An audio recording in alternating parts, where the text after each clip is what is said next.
नमस्कार, आप देख रहे हैं जन टी। मैं प्रीति शर्मा आपके साथ। खबरों को विस्तार से भी जानेंगे, लेकिन शुरुआत करते हैं हेडलाइंस के साथ। उत्तराखंड में समान नागरिक संहिता का ड्राफ्ट तैयार। विशेषज्ञ समिति ने अपना काम किया पूरा। सीएम धामी को किसी भी वक्त सौंपा जा सकता है यूसीसी का ड्राफ्ट।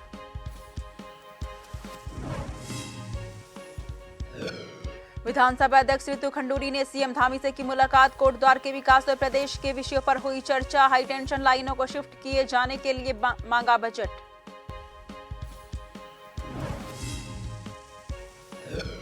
7 जुलाई को महाजन संपर्क अभियान की दिल्ली में बैठक। जेपी नड्डा की अध्यक्षता में होगी समीक्षा। उत्तराखंड से बीजेपी प्रदेश अध्यक्ष महेश भट्ट और संगठन महामंत्री अजय कुमार होंगे शामिल।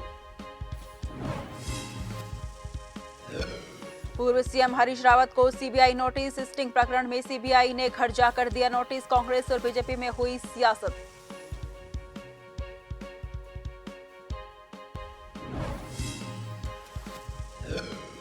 उत्तराखंड के कई हिस्सों में आज भारी बारिश के आसार। मौसम विभाग केंद्र ने जारी किया अलर्ट। आपदा प्रबंधन टीमें भी अलर्ट मोड पर।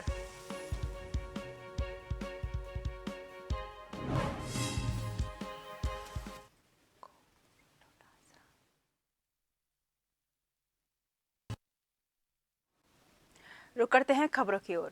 विशेषज्ञ कमेटी में नागरिक संहिता का ड्राफ्ट तैयार कर लिया गया है। मुख्यमंत्री पुष्कर सिंह धामी ने खुशी जताई है कि मंत्री पुष्कर सिंह धामी का कहना है कि पिछले 1 साल से कमेटी काम कर रही थी। कमेटी में बहुत विद्वान लोग हैं जिन्होंने ड्राफ्ट को तैयार किया है और धार्मिक सामाजिक संगठनों की राय भी ली गई है। ऐसे में एक अच्छा ड्राफ्ट बनकर तैयार हुआ है। उनका कहना है कि जल्द ही ड्राफ्ट सरकार को मिल जाएगा। मुख्यमंत्री पुष्कर सिंह धामी का कहना है कि अभी ड्राफ्ट की प्रिंटिंग हो रही है। जल्द ही सरकार को ड्राफ्ट मिल जाएगा। सरकार पूरे ड्राफ्ट का अवलोकन करेगी।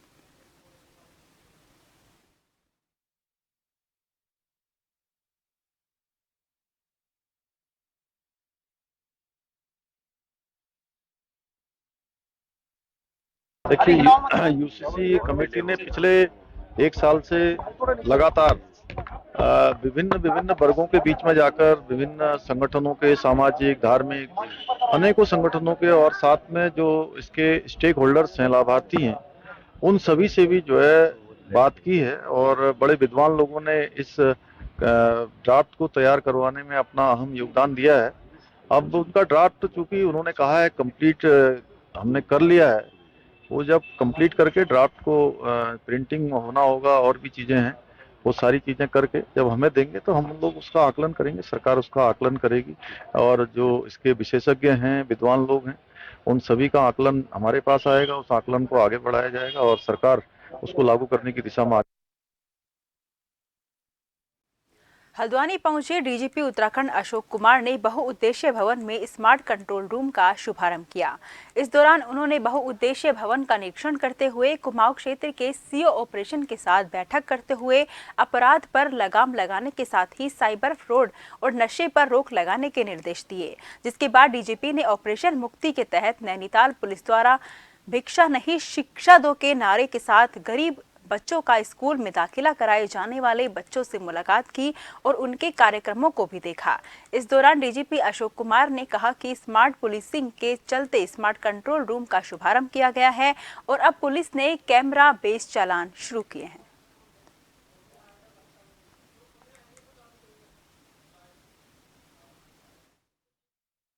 देखिए, जो हम लोग स्मार्ट पुलिसिंग की ओर बढ़ रहे हैं, उसी दिशा में नैनीताल जिले के कंट्रोल रूम को भी हमने स्मार्ट बनाया है और नए नए कैमराज की संख्या बढ़ाई है और उनको नेटवर्क किया है। अब हम धीरे धीरे इसको स्मार्ट पुलिसिंग के तरफ ले जा रहे हैं। ट्रैफिक के चालान भी हम कैमरा बेस्ड करने लगेंगे आने वाले समय में। जैसा कि देहरादून में हो रहा है कि अगर आपने रेड लाइट जंप किया, आप सोच रहे हैं कि मेरा पार हो गया, किंतु आपके घर चालान पहुँच जाता है। रॉन्ग पार्किंग होती है तो आपके घर चालान पहुँच जाता है। तो ये सारी पुलिसिंग हम हल्द्वानी और नैनीताल में लाने वाले हैं। उसी की दिशा में एक कदम है स्मार्ट कंट्रोल रूम। और जो सीओ स्पेशल ऑपरेशंस की हमने आज बैठक की है सभी 6 जिलों के, उसके अंतर्गत हमने उनके ड्रग्स के कामों की समीक्षा की, एंटी ड्रग्स कितने काम हो रहे हैं, साइबर क्राइम के कामों की समीक्षा की है, एसओजी के कामों की समीक्षा की है, जो उत्तराखंड पुलिस में सीसीटीएनएस चल रहा है उसके कामों की समीक्षा की है। जब से स्टिंग प्रकरण में हरीश रावत को सीबीआई ने उनके घर पहुंचकर नोटिस दिया है, तभी से राज्य में कांग्रेस और बीजेपी के नेताओं में जुबानी जंग जारी है। जहां एक तरफ कांग्रेस नोटिस के मामले में बीजेपी सरकार को कोसती नजर आ रही है।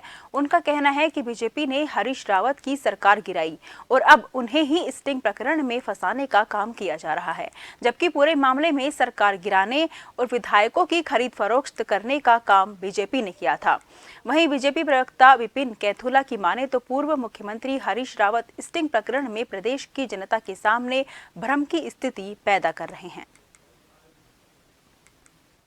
जो नोटिस गया उसमें उनकी जो वॉइस है उसका सैंपल लेने के लिए बात है और हरीश रावत जी को इस पे कोऑपरेट करना चाहिए, जांच में कोऑपरेट करना चाहिए, भ्रम की स्थिति नहीं फैलानी चाहिए।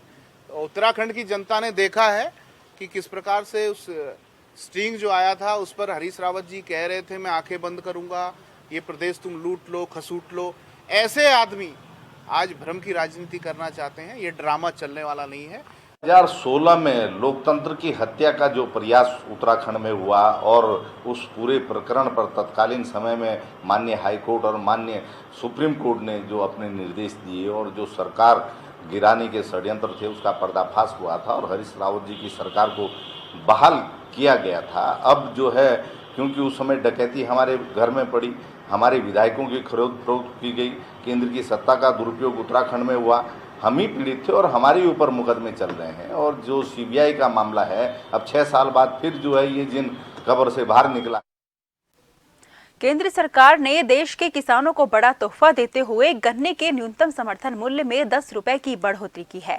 केंद्र सरकार के इस फैसले पर उत्तराखंड बीजेपी किसान मोर्चा के अध्यक्ष जोगिंदर पुंडीर ने मोदी सरकार का धन्यवाद देते हुए कहा है कि प्रधानमंत्री मोदी ने जब से देश की सत्ता संभाली है तब से किसानों के हित में कई अहम फैसले लिए हैं।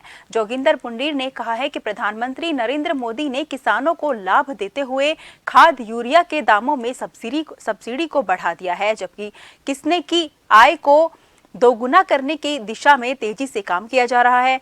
उन्होंने कहा है कि सरकार के फैसले से देश के 5 करोड़ किसानों को फायदा मिलेगा, जबकि 5 लाख श्रमिकों को भी इससे फायदा मिलने की उम्मीद है, जिसके लिए वो बीजेपी किसान मोर्चा प्रधानमंत्री नरेंद्र मोदी का धन्यवाद करते हैं। नरेंद्र मोदी जी की अध्यक्षता में संपन्न कैबिनेट की बैठक में पीएम प्रणाम योजना, राष्ट्रीय अनुसंधान फाउंडेशन को दी मंजूरी एवं गन्ना का जो न्यूनतम खरीद मूल्य उसमें 10 रुपये प्रति क्विंटल की जो उन्होंने वृद्धि की है उसके लिए आभार और धन्यवाद व्यक्त करता है। भारत सरकार किसानों की आर्थिक स्थिति में लगातार सुधार लाने के लिए निरंतर जो ऐतिहासिक काम कर रहे हैं, इसके लिए अपने यशस्वी प्रधानमंत्री माननीय नरेंद्र मोदी जी का आभार और धन्यवाद व्यक्त करते हैं।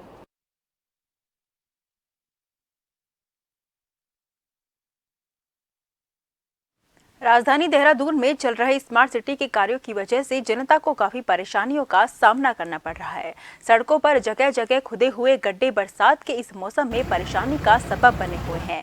वहीं कई क्षेत्रों में बरसाती पानी लोगों के प्रतिष्ठानों और घरों में भी पहुंचने से काफी नुकसान हुआ है। प्रदेश के शहरी विकास मंत्री प्रेमचंद अग्रवाल इसके लिए मानसून की पहली बारिश को जिम्मेदार करार दे रहे हैं। प्रेमचंद अग्रवाल का कहना है कि इस बार मानसून की पहली बारिश काफी ज्यादा हुई है। उन्होंने ये भी कहा है कि मानसून काफी पहले भी आ गया। शहरी विकास मंत्री का कहना है कि जहां पर निर्माण कार्य हो रहे हैं वहां पर कुछ दिक्कतें जरूर होंगी, हालांकि उन्होंने इसके समाधान की भी बात कही है।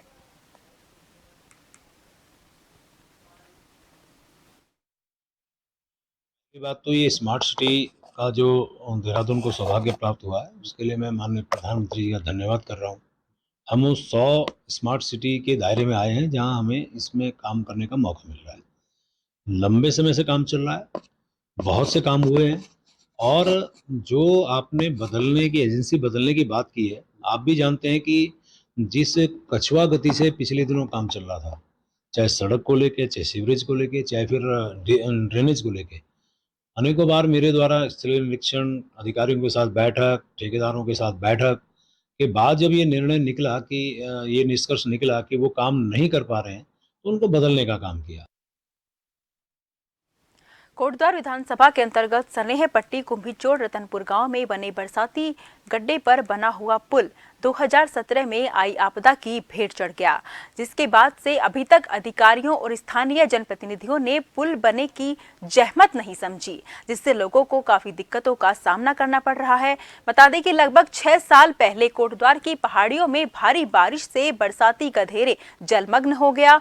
मूसलाधार बारिश की वजह से गधेरे पर बने पुल पर पेड़ अटकने से पुल बह गया, जिसके बाद से अब तक पुल नहीं बन पाया, जबकि इस पुल पर 40 से 50 परिवार आवाजाही करते हैं। बरसात के समय में लोगों को अपनी जान जोखिम में डालकर नाले से ही गुजरना पड़ता है और स्थानीय प्रशासन और जनप्रतिनिधि कोई सुनने को तैयार नहीं है।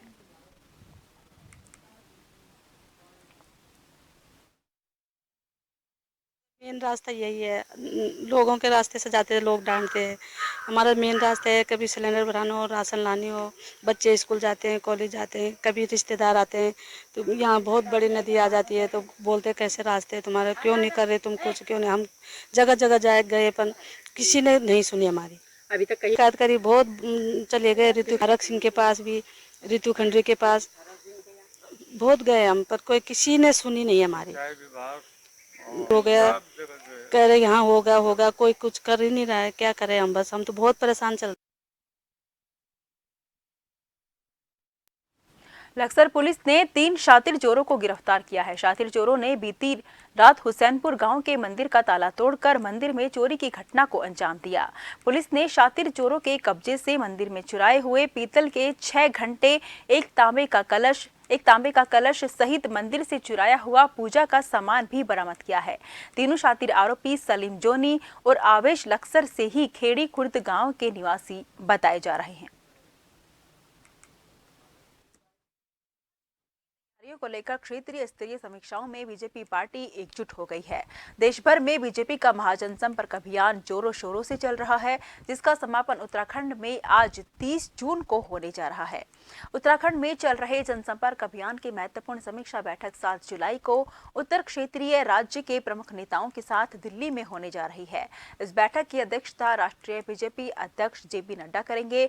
उत्तराखंड से भी प्रदेश अध्यक्ष महेंद्र भट्ट और संगठन महामंत्री अजय कुमार इस बैठक में शामिल होंगे।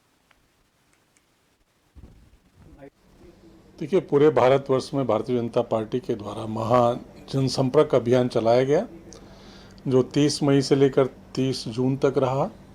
इस महासंपर्क अभियान में विभिन्न कार्यक्रमों का आयोजन किया गया है। बूथ स्तर पर हमारे बड़े नेता, कार्यकर्ता, विधायक, मंत्री, सांसद सभी लोग जाकर जनसंपर्क कर रहे हैं और जो हमारे लाभार्थी हैं और हमारे जितने भी मोर्चे रहे हैं, सभी मोर्चों के सम्मेलन, गोष्ठियां, प्रबुद्ध सम्मेलन आदि इत्यादि हुए हैं। वन मंत्री सुबोध उनियाल ने कहा कि इस बार उत्तराखंड में 2 करोड़ से ज्यादा पौधों को लगाने का लक्ष्य वन विभाग ने पूरा किया जाएगा, जिसमें वन्य पौधों के अलावा फलदार पौधों को भी लगाया जाएगा, जिससे वन्य जीवों को भोजन की तलाश में आबादी में आने से रोका जा सके। ऋषिकेश स्थित केंद्रीय नर्सरी में निरीक्षण के लिए पहुंचे वन मंत्री सुबोध उनियाल ने नर्सरी में मौजूद लगभग 63 से खबरों का सिलसिला चलता रहेगा। फिलहाल आपको सीधा राजस्थान की ओर लेकर चलते हैं, जहां पर जयपुर कैबिनेट की बैठक के बाद ममता भूपेश और प्रताप सिंह खाचरियावास ने प्रेस वार्ता की है। किया गया है। उक्त स्वीकृति से अब संस्कृत विद्यालयों में कंप्यूटर अनुदेशकों का पदस्थापन भी हो सकेगा। जो पहल राजस्थान सरकार की संस्कृत शिक्षा के अंदर कंप्यूटर एजुकेशन को बढ़ावा देने के लिए की जा रही है। 3 सेवा नियमों में उद्योग विभाग का नाम अब होगा उद्योग एवं वाणिज्य विभाग। राजस्थान उद्योग सेवा नियम 1960, राजस्थान उद्योग अधिनियम सेवा नियम 1966 एवं राजस्थान राज्य एवं अधीनस्थ सेवाएं नियम 1999 में संशोधन कर उद्योग विभाग का नाम उद्योग एवं वाणिज्य विभाग रखने का निर्णय कैबिनेट के द्वारा आज लिया गया है। नाम परिवर्तन होने से विभाग के अधिकारियों के पदनामों में भी संशोधन किए जाएंगे।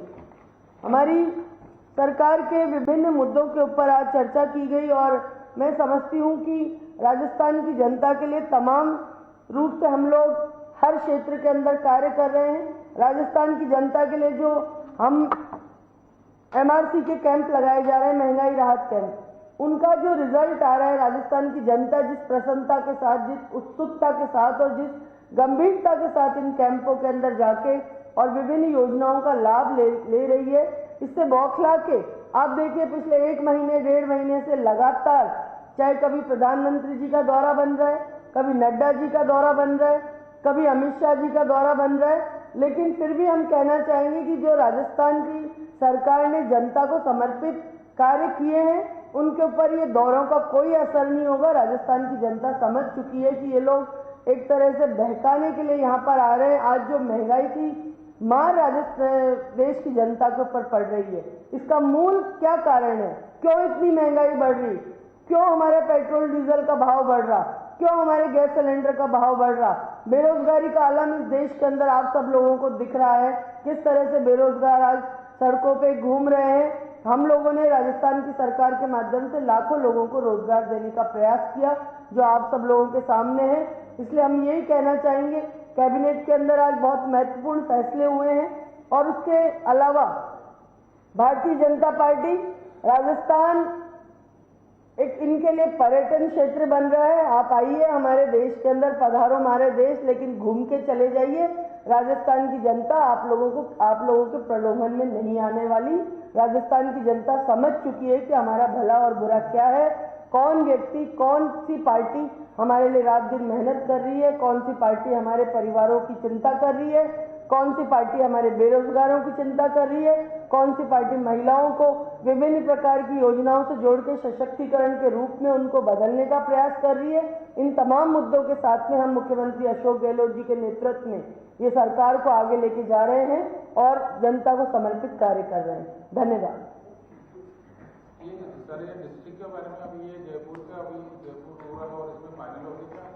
जयपुर रूरल एक नया डिस्ट्रिक्ट बन गया और जो डिस्ट्रिक्ट के जो भी डिस्प्यूट थे वो दूर कर दिए गए। अधिसूचना जल्दी जारी होगी संपूर्ण। तो जयपुर के और बाकी 19 जिलों को लेकर अंतिम जो फैसला ले लिया गया, उसमें जो भी नए जिलों के गठन पर चर्चा पूर्ण हो गई और इसको लेकर कहीं भी कोई प्रॉब्लम है, कोई बात है, वो लगभग ठीक हो गई है सारी। सब पक्षों को सुन लिया गया है, सब पक्षों की समस्या का समाधान कर दिया। बड़ा टकराव जयपुर रूरल में था दूदू में शामिल होने को लेकर। तो एक नया जिला जयपुर रूरल बन गया है। दूदू भी एक नया जिला रहेगा, लेकिन वो दूदू छोटा जिला होगा। जो जिस तरह से ये जोबने, रैनवाल और ये सांबर, फुलेरा ये जो विरोध कर रहे थे दूदू में जाने का, अधिकतर वो जयपुर ग्रामीण में आ जाएंगे। और जयपुर शहर में जैसा हमने पहले ही मैं कह चुका हूँ वैसा ही है। जो मैंने कहा था कि जयपुर एक ही रहेगा, हेरिटेज और ग्रेटर नगर निगम के सारे वार्ड रहेंगे। इसके अलावा आमेर सांगानेर का जो पुराना क्षेत्र इसमें था वो भी रहेगा। पूरा जयपुर लोकसभा क्षेत्र शहर रहेगा। पुराना जयपुर जैसा था वो जयपुर एक रहेगा, उसमें जयपुर उत्तर दक्षिण नहीं होगा। जैसा हमने पहले कहा था वैसा ही रहेगा। 19 जिलों में सारा लगभग ठीक कर दिया गया है और सबकी समस्याओं का उसमें समाधान आपको नजर आएगा। जयपुर में भी, जोधपुर में भी ग्रामीण और शहरी रखा गया है, जोधपुर में भी। और ये सारा जो इसका पूरा मामला है वो जब अधिसूचना जारी होगी तब आपको पता चल जाएगा सारा का सारा। जयपुर ग्रामीण में कौन कौन सा हिस्सा मोटे तौर पर मैंने आपको बताया, जो दूदू में जाने का विरोध कर रहे थे उन सबको जयपुर ग्रामीण में लगभग 1-2 दिन में आप लोगों को जानकारी मिल जाएगी। अंतिम रूप से इसकी बैठकें चल रही हैं और बहुत जल्दी इसका समाधान निकाल के आप लोगों के सामने अनाउंसमेंट हो जाएगी। ये मान लिया जाए कि दूदू विधानसभा क्षेत्र अपने आप में जिला होगा? नहीं, अभी इसके ऊपर लगभग देश का सबसे छोटा जिला होगा? हो सकता है, बिल्कुल हो सकता है। क्या उसमें होगा तो छोटा ही जिला। 19 ही रह गया ना। तो जयपुर उत्तर दक्षिण, पहले जयपुर उत्तर दक्षिण होता, उत्तर दक्षिण तो होगा नहीं, बदला गया सिर्फ ग्रामीण और शहरी। नहीं, जयपुर उत्तर दक्षिण में तो शहर के टुकड़े हो रहे थे। आप इस बात को समझो, तभी तो मैंने कहा था उस वक्त। तो अब ये जो दूदू में जा रहे थे ना, वो इधर एक नया हो गया। वो रिएक्शन तो वहां झगड़ा वहां चल रहा था कि जयपुर में रहना चाहते थे, तो जयपुर उसको ज्यादा, फिर भी जयपुर शहर में भी आप ये मान के चलना 42 लाख की आबादी आ रही है, 42 लाख लोग। पूरा जयपुर शहर लोकसभा तो वही रहेगा, सबसे बड़ा जिला हो जाएगा। हाँ 42 लाख मेरा मानना अंदाज है। बाकी पूरी लोकसभा ही आ गई ना, जयपुर शहर लोकसभा, जयपुर शहर लोकसभा तो पूरी हो गई ना, ये बहुत बड़ी बात है। और कोई क्वेश्चन हो बताइए। आपने जो शुरू में बात कही केंद्रीय गृह मंत्री के बयान पर, तो क्या उसको कोई ऑफिशियल प्लेटफॉर्म पे भी आप आपत्ति दर्ज कराएंगे कि जिस तरीके से गृह मंत्री की तरफ से बयान दिया ये जो शशि जी, एक बात ध्यान रखना, ये इस तरह का बयान इसमें मानना चाहिए कि मेरा ये मानना है कि अरेस्ट राजस्थान की सरकार करती है और गृह मंत्री के मुंह से ये गलती से भी निकल सकता है, ये भी हो सकता है, लेकिन ये मानकर चलना, इस पर जल्दी उधर से खंडन आ जाना चाहिए था, क्योंकि गिरफ्तारी राजस्थान की पुलिस ने की। राजस्थान की पुलिस का मॉरल डाउन नहीं होना चाहिए। तो राजस्थान की पुलिस ने जितनी तेजी से उस दिन कार्रवाई की वो काबिल तारीफ थी, क्योंकि हमारा लॉ एंड ऑर्डर बीजेपी राज्यों से बहुत अच्छा है। आज भी लोग जानते हैं, यूपी से, एमपी से, हरियाणा से 100 गुना अच्छा लॉ एंड ऑर्डर हमारा है, कानून व्यवस्था हमारी अच्छी है। और आप जानते हैं नंबर 2 पर हम विकास दर में। तो राजस्थान की पोजीशन तो हर तरीके से ठीक है, चाहे हमारा फाइनेंशियल मैनेजमेंट हो, चाहे हमारे कानून व्यवस्था का मामला हो। तो लॉ एंड ऑर्डर को लेकर यदि कोई हमें घेरने की कोशिश करता है तो इससे बड़ा पाप कुछ हो सकता है। आपको पता है बीजेपी के नेताओं को जितना जन समर्थन मिलना चाहिए वो जन समर्थन इसीलिए नहीं मिल रहा कि हमारी एक योजना स्पेशल है पब्लिक वेलफेयर में, और कर्मचारी, व्यापारी, मजदूर, किसान और विद्यार्थियों के लिए जो योजना हम लेकर आए वो काबिल तारीफ है। 14,000 करोड़ के तो कर्जे माफ हो गए किसानों के। किसान को 2,000 यूनिट तक बिजली फ्री होगी। बच्चों को रोडवेज की बसों में फ्री है जब एग्जाम देने वो जाते हैं। महिलाओं को 50% तक किराया फ्री कर दिया। 1 करोड़ बुजुर्ग विकलांग विधवा पेंशन हम दे रहे हैं। ये ममता जी बैठी है, इनके डिपार्टमेंट ने सैनिटरी पैड टोटल फ्री हो गया राजस्थान की सरकार की तरफ से। आप ये बात मुझे बताइए, जब स्पेशल एक से बढ़कर एक योजना है तो ऐसे में 25 लाख तक का इलाज फ्री है प्राइवेट हॉस्पिटल में, 10 लाख तक का दुर्घटना बीमा योजना फ्री है। बच्चे विदेशों में जाते हैं तो उसकी हम व्यवस्था करते हैं। कहीं पर भी कोई कमी हमने नहीं रखी। बीजेपी तो दिक्कत एक हो गई, पेट्रोल, डीजल और गैस सिलेंडर जब तक बीजेपी सस्ता नहीं करेगी तब तक देश भरोसा नहीं करेगा। इन्होंने ही नारा दिया था, अब और नहीं पेट्रोल डीजल की मार, अब की बार बीजेपी सरकार एक शब्द नहीं बोल रहे पेट्रोल डीजल पर। और आपको पता है अंतरराष्ट्रीय मार्केट में क्रूड ऑयल के दाम इस वक्त $81 प्रति बैरल है, और तब आप 100 के पार ले गए पेट्रोल। मनमोहन सिंह जी और सोनिया गांधी जी के टाइम पर क्रूड ऑयल के दाम $130 प्रति बैरल थे, लेकिन पेट्रोल 70 रुपए लीटर से नीचे बिक रहा था पेट्रोल डीजल। तो इतना बड़ा वेरिएशन इसलिए आ रहा है क्योंकि आपने टैक्स 50 रुपए पर ले गए। आप चाहो तो आज टैक्स कम कर दो तो पेट्रोल, डीजल और गैस सिलेंडर सस्ता हो जाएगा, तो हर चीज सस्ती हो जाएगी। आप कुछ दे ही नहीं रहे, हमारे मुकाबले क्या दे रहे हो आप ये बताओ। हम किसान को 1,000 रुपए महीना सहायता दे रहे हैं, 1,000 रुपए मिनिमम यहाँ पे पेंशन है, बुजुर्ग विकलांग विधवा पेंशन 1 करोड़ लोगों में जा रही है। तो इसका मतलब हमारा काम स्पेशल है, हमने कोई कमी नहीं रखी किसी भी काम में। हमें पक्की उम्मीद है, आप सुन लेना 100 यूनिट तक बिजली फ्री है, 200 यूनिट तक सारे टैक्स फ्री है। आज कह रहा हूं आपको, कांग्रेस की सरकार दोबारा बनेगी तो ये सब योजनाएं चालू रहेगी। और गलती से मैं लोगों से अपील करूंगा, काम के आधार पर वोट करना चाहिए। गलती से यदि बीजेपी को वोट दे दिया और गलती से बीजेपी की सरकार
बढ़ते सब्जी के दामों ने गृहिणियों के किचन का बजट बिगाड़ दिया है। बीते 10 दिनों से लगातार सब्जी के दामों में बढ़ोतरी होती जा रही है।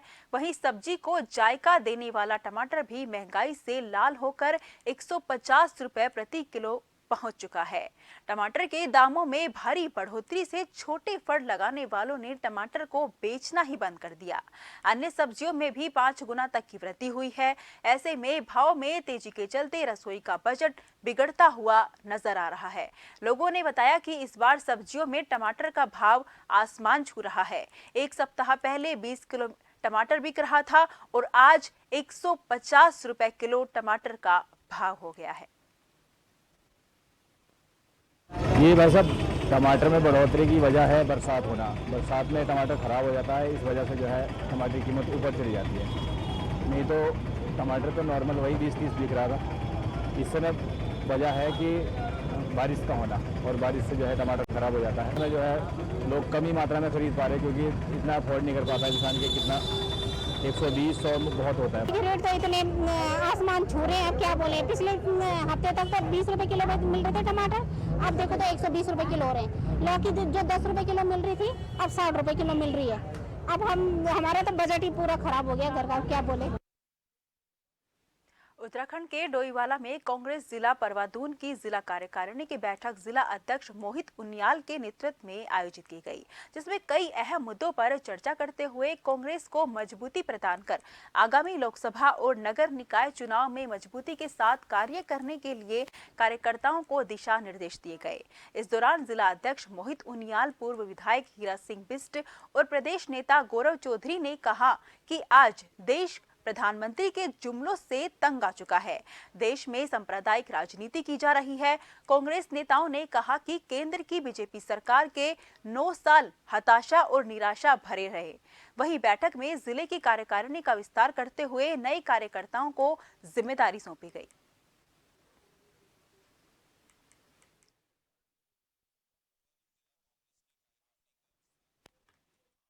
क्षेत्र में आज हुआ है, और परवादून क्षेत्र में क्योंकि डोईवाला विधानसभा, ऋषिकेश विधानसभा, रायपुर विधानसभा का पंचायत का क्षेत्र है, ग्रामीण क्षेत्र है, दूसरा मसूरी विधानसभा के कुछ ग्रामीण क्षेत्र हैं, वहाँ से सब साथी यहाँ पहुँचे हैं और सबको जिम्मेदारी सौंपी गई है। और हमारा यही जो कांग्रेस की जो काम है, विचारधारा है, उसको जन जन तक पहुँचाने का काम आगे कैसे बढ़ाया जाएगा, उस पर हम लोगों की बात अभी चल रही है। विस्तारित कार्यकारिणी की मीटिंग परवादून कांग्रेस कमेटी की आज हो रही है, और जो हमारे फ्रंटल संगठन है, ओबीसी हो, चाहे एससी प्रकोष्ठ हो, चाहे महिला हो, इनमें नियुक्ति होने के बाद अब कार्यकारिणी की नई नियुक्तियां हो रही हैं, क्योंकि 2024 हमारे सामने है और उससे पहले हमारे पास नगर पालिका, नगर निगम और कोऑपरेटिव के इलेक्शन है। तो हम लोग चाह रहे हैं कि हम भी बिल्कुल बूथ लेवल तक इस कार्य को शुरू कर दें, क्योंकि गठन अब जब कार्यकारिणी का हो जाएगा तो हम इस पे बूथ पे हमने जो 11 लोगों की टीम तैयार करी है, उसके बाद उनकी नियुक्तियाँ शुरू हो जाएगी। फिलहाल के लिए मुझे दीजिए इजाजत। देश भर की तमाम खबरों के लिए लगातार देखते रहिए जन टीवी, क्योंकि हम हैं जन जन की आवाज़।